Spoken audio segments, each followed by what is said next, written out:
we have a very special magazine for you. This is Papercraft Essentials. This is number 213, and this comes with a second magazine. There you go. A year of cards, and in addition to that, so you kind of have a 2-for-1, you also have this. So let me show this to you first.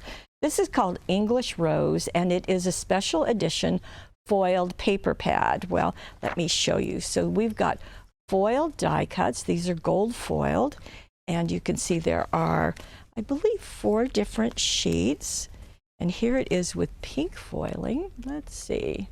Come on, shine foil. Well, maybe this one isn't foiled. Okay, I take it back. And here's another. And then you have some papers, and they are single-sided. These are all A4. And so you just have a lot of things that you can use together. So you can see the roses on wood. We've got more flowers. Flowers is the theme of this. You can see there's lots of papers here, which is really kind of fun. And they are printed on paper. However, we do have some that are printed on a cardstock, and that's where we are right now. Whoops. Oh my. Okay. So there's quite a bit. So there's just an awful lot in here.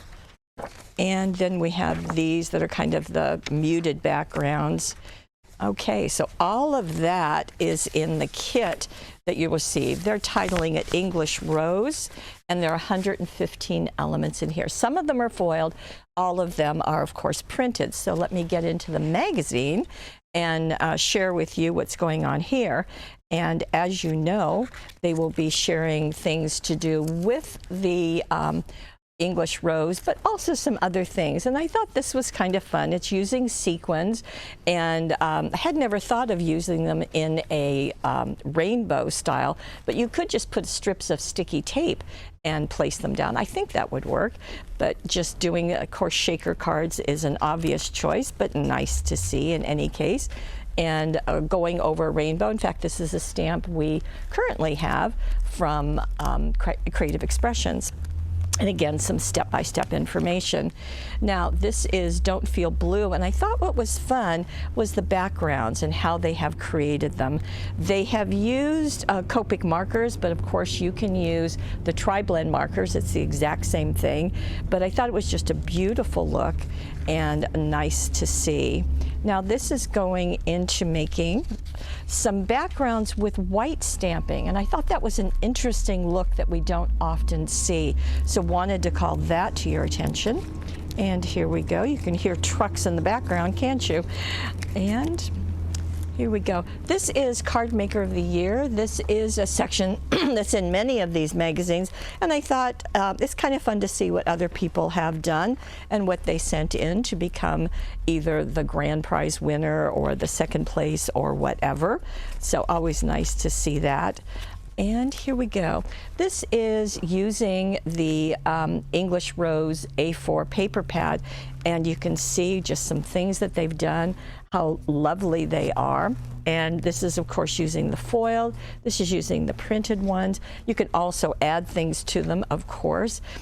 The instructions are always there. They are often in inches, but sometimes in a metric. So you just kind of take your chances there, so you can see a variety. Then they've gone into 3D things. So there are some downloads to get the templates to cut these out, and you can use the papers for them because there certainly are plenty of papers. Let me go here. And this is more different, very different looks than that first article of using, again, these same elements that are in the English Rose. Very pretty with a reverse center step, an easel card, and here we go. This is a magazine that we currently are carrying, so it just arrived, so I just want to call your attention to that.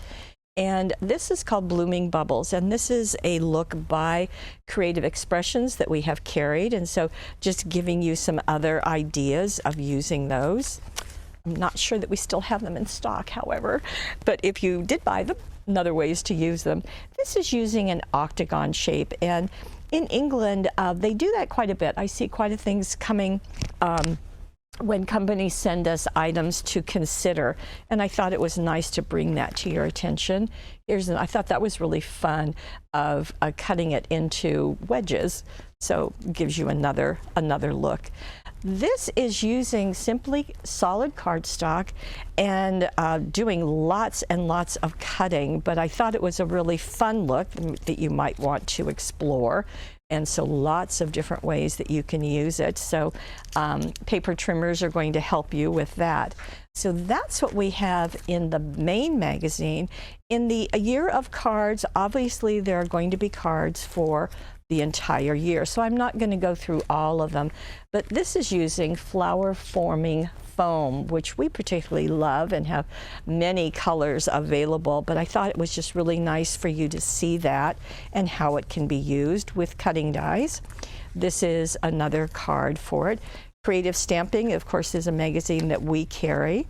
Here is some stitching along with cutting dies or with stamps, so that's interesting. And this is Be My Valentine. I thought it was interesting that it really has the cream background, not just touches of red, and that was fun. These are more of ways to say I love you. And this is doing a selective embossing is what it's called. Here's some iris folding, which we're getting back in. We do have templates for iris folding, and we're getting some dies in any day now. So this is doing some embossing in a certain area rather than using it for the whole card. So I thought that was interesting, and then there's an article and giving you some step-by-steps how to do it. So that was nice. And I'll just show you a couple more. This is Winter Wishes, and you can see using some pattern papers and cutting them just using the corners of them. That's interesting. Here is another of doing shaker cards, always nice in case that's new for you. And this is heating it up, so it is using the heat embossing and using it on black, which is a very striking. So lots of different ideas. As I said, this is a bonus, a second magazine, all for the price of one. And then, of course, you have all of that English Rose collection that's included. This is Papercraft Essentials, number 213, exclusively here at paperwishes.com.